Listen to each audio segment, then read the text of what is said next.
श्री मुकेश अग्निहोत्री जी, हमारे honourable deputy speaker साहब हंसराज जी, श्री विक्रम जी और कमलेश जी उसमें उपस्थित थे। श्री सिंघा जी सीपीआईएम के जो एमएलए हैं, लीडर हैं सीपीआईएम के, वो वहाँ पर उपस्थित थे।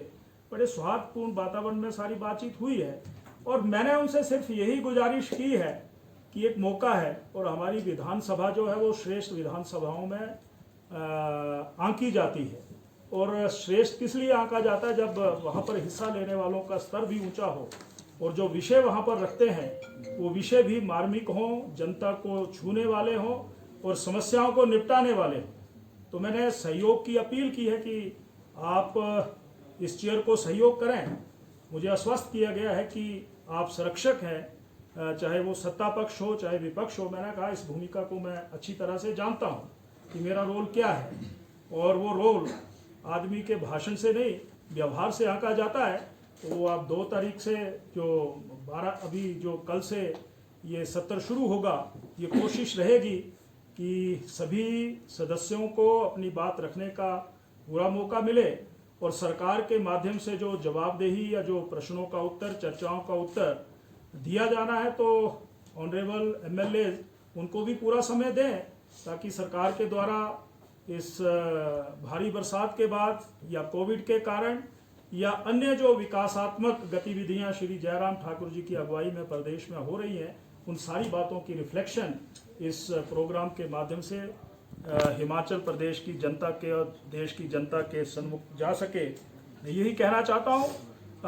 नियम सभा परिसर में सीसीटीवी कैमरा लगाए गए हैं, परंतु ड्रोन्स के माध्यम से भी सर्विलेंस की व्यवस्था की गई है और automated number plate reading system ऐसा करके भी हमने जो कैमराज हैं वो यहाँ पर लगाने की व्यवस्था की है और हेड काउंट्स कितने लोग इस विधानसभा परिसर में प्रवेश कर रहे हैं उनका भी रिकॉर्ड कैमराज में रखा जाएगा।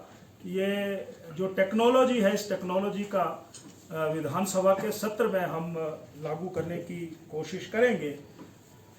लगभग जब कोरोना शुरू हुआ था और उसी समय हमने जो हमारे ऑनरेबल एमएलएज की बैठने की सीट्स है, बीच की सीट्स हैं, उसके बीच में एक सीट्स लगाने की जो व्यवस्था की थी वो उसी तरीके से पॉलीकार्बोनेट शीट से पृथक किया जाएगा। ये व्यवस्था भी यहाँ पर की गई है।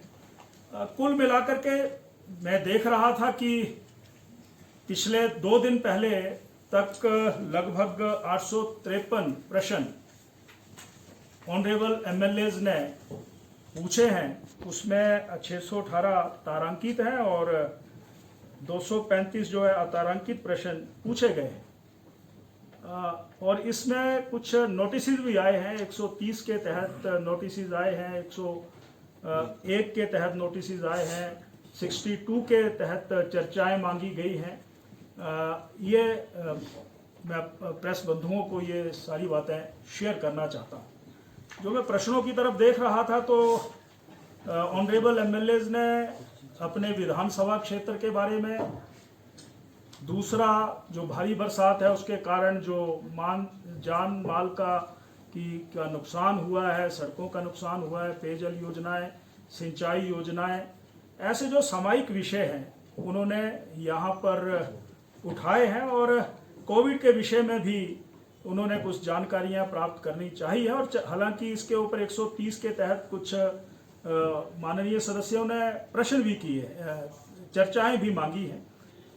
तो मैं ये कह सकता हूं कि इस बार के सत्र में जो प्रश्न पूछे गए हैं, अभी कुछ देर पहले सर्वदलीय बैठक संपन्न हुई है जिसमें श्री डॉक्टर, एम्बुलेंसेज, ऐसा तमाम व्यवस्था हमने पूर्व की भांति की हुई है और ये हमारी कोशिश रहेगी कि कुछ थोड़ा सा भी लक्षण आने के ऊपर तुरंत उनको शिफ्ट किया जाएगा, ये मैं कहना चाहता हूँ। इस परिसर का भी स्वच्छता का हम ध्यान रखते हैं और सैनिटाइजेशन का ध्यान रखते हैं, तो दिन में एक बार इसका सैनिटाइजेशन किया जाएगा।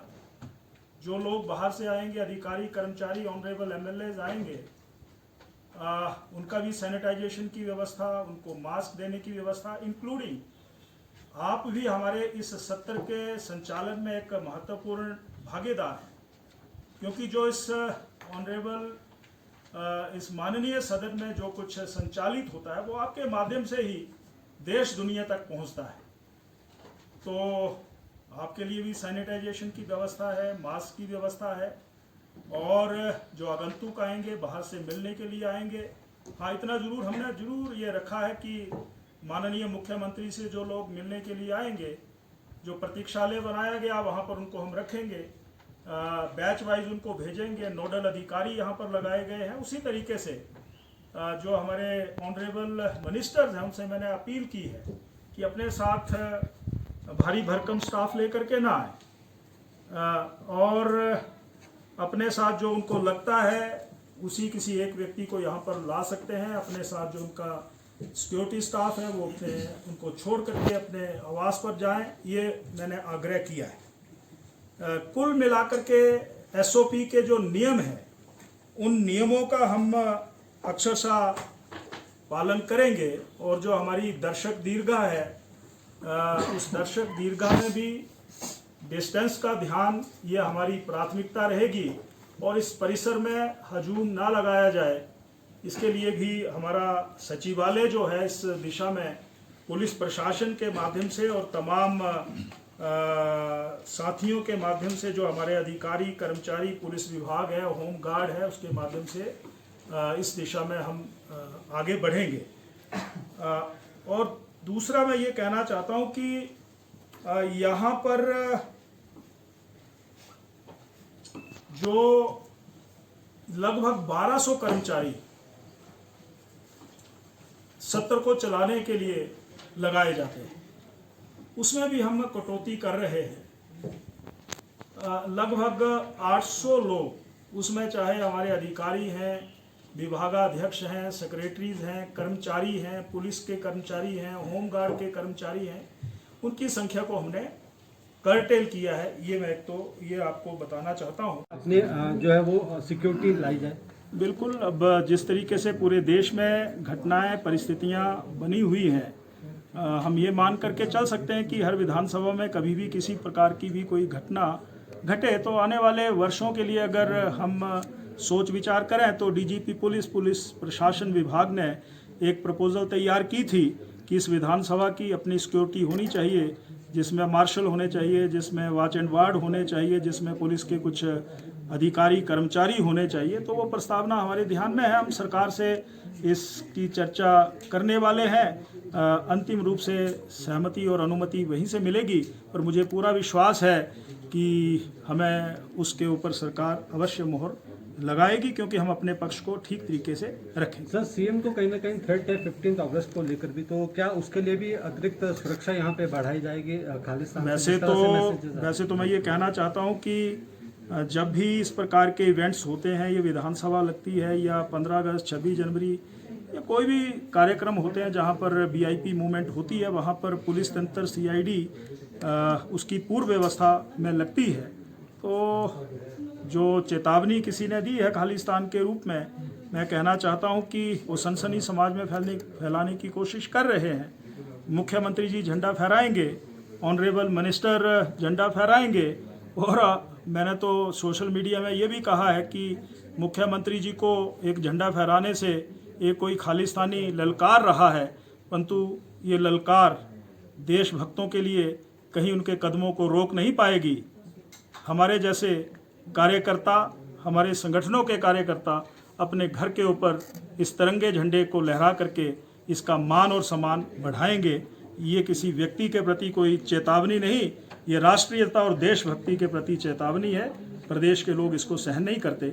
मुख्यमंत्री जी झंडा फहराएंगे और वो फहराया जाएगा, ये मैं कहना चाहता हूँ। सर, की अपील जो है वो सभी दलों से की गई ताकि जो सदन सर्वदलीय बैठक में हमारे नेता प्रतिपक्ष थे, हमारी तरफ से संसदीय कार्य मंत्री थे, हमारे श्री विक्रम जी जो हमारे चेतक हैं, उप चेतक हमारी कमलेश जी जो ऑनरेबल एमएलए हैं, और हमारे honourable deputy speaker Shri Hansraj ji उपस्थित थे, सीपीआई के श्री राकेश सिंघा जी थे। एक अच्छे वातावरण में सारी बात यहाँ पर हुई है, और सारी बातों को मैंने और उन्होंने साझा किया है। अंत में यही है कि हम इस विधानसभा के समय जो 10 दिन का समय है, इसमें ज़्यादा से ज़्यादा सार्थक चर्चाएं हम में पार्टिसिपेट करेंगे और एमएलएज अपनी बात को प्रश्न के रूप में, चर्चाओं के रूप में रख सकते हैं और सरकार उत्तर देगी तो उन उत्तर को वो ध्यानपूर्वक सुने। एक अच्छे माहौल में सारी बात यहाँ पर हुई है और उन्होंने मुझे आश्वस्त किया है कि हम चेयर के अनुसार ही चलेंगे, ये उन्होंने कहा। सर, पार्लियामेंट में इंटरनल सिक्योरिटी लगभग 10 दिनों तक ये सत्र चलेगा। मैं दोबारा से ये कहना चाहता हूँ कि कोरोना के समय ये सत्र का आयोजन हो रहा है, पर इससे पहले भी हमने जितने सत्र किए हैं वो कोरोना के समय हुए हैं और जो कोविड के नियम हैं उन नियमों का हम अक्षरशः पालन करेंगे। और जो इस परिसर में स्वच्छता की बात है या स्कैनिंग की बात है, सैनिटाइजेशन की बात है, मास्क देने की बात है, उन बातों का हम पूरी तरह से ध्यान कर रहे हैं। उसके ऊपर योजना बना दी गई है। यहाँ की सुरक्षा व्यवस्था ये तो वैसे प्रशासन और पुलिस की सबसे बड़ी जिम्मेवारी है, परंतु विधानसभा की तरफ से एक एक विषय बिंदु के ऊपर हमने बहुत विस्तार से चर्चा की हुई है। यहाँ पर सीसीटीवी कैमरास तो हैं, ड्रोन वगैरह की व्यवस्था भी की गई है और जितने लोग वहाँ से बाहर से आएंगे हेड काउंट्स का ऐसे कैमरा यहाँ पर लगाए गए हैं।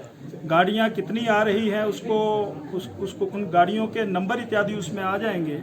तो कुल मिलाकर के इस विधानसभा की सुरक्षा की चिंता जहाँ बतौर विधानसभा अध्यक्ष ये मेरी बनती है, वहीं पर पुलिस डीजीपी व अन्य अधिकारियों के माध्यम से अक्षरशः इन सारी बातों के ऊपर चर्चा हुई है। बहुत से प्रश्न ऑनरेबल एमएलएज ने अपने अपने विधानसभा क्षेत्रों के बारे में पूछे हैं और बहुत से सामयिक विषय हैं, चाहे अभी हाल में जो भारी बरसात हुई है उसके कारण जो जान माल का नुकसान हुआ है या पिछले लगभग 1.5-2 साल से कोरोना ने आम आदमी के जीवन को प्रभावित किया है, ऐसी प्रश्न चर्चाएं 130 के तहत पूछी गई हैं। मैं एक ही बात कहना चाहता हूं कि इस विधानसभा की जो प्रक्रिया है, इसका जो संचालन है उसको आपके माध्यम से देश दुनिया तक पहुंचाया जाता है। आप हमारा सहयोग करेंगे और मैं ये भी कहना चाहता हूं कि ये तमाम हाउस, चाहे वो सत्ता पक्ष है चाहे वो विपक्ष है, इसके संचालन के लिए वो अवश्य हमें सहयोग करेंगे।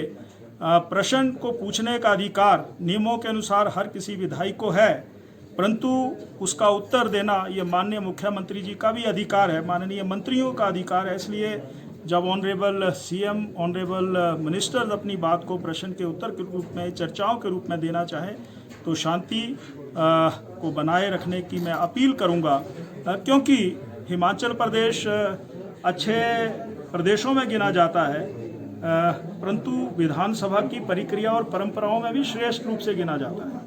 वो किस लिए गिना जाता है? श्रेष्ठ कोई अपने आप बोलने से नहीं, वो श्रेष्ठ तभी गिना जाता है जब यहाँ पर अच्छी श्रेष्ठ चर्चाएं यहाँ पर होती हैं, अच्छे माहौल में सारी बातें रखी जाती हैं, उनका उत्तर दिया जाता है, तो उसका जो एक रिफ्लेक्शन है वो पूरे देश में जाती है। यहाँ के अगर कुछ माननीय सदस्य जोश में भी आते हैं तो भी होश में रह करके वो अपनी बात को करते हैं। ये यहाँ के ये परंपरा है, इस परंपरा को हम आगे ले जाना चाहते हैं और उस परंपरा का मैं भी एक हिस्सा बनूं, ये मैं अपील करना चाहता हूँ। धन्यवाद।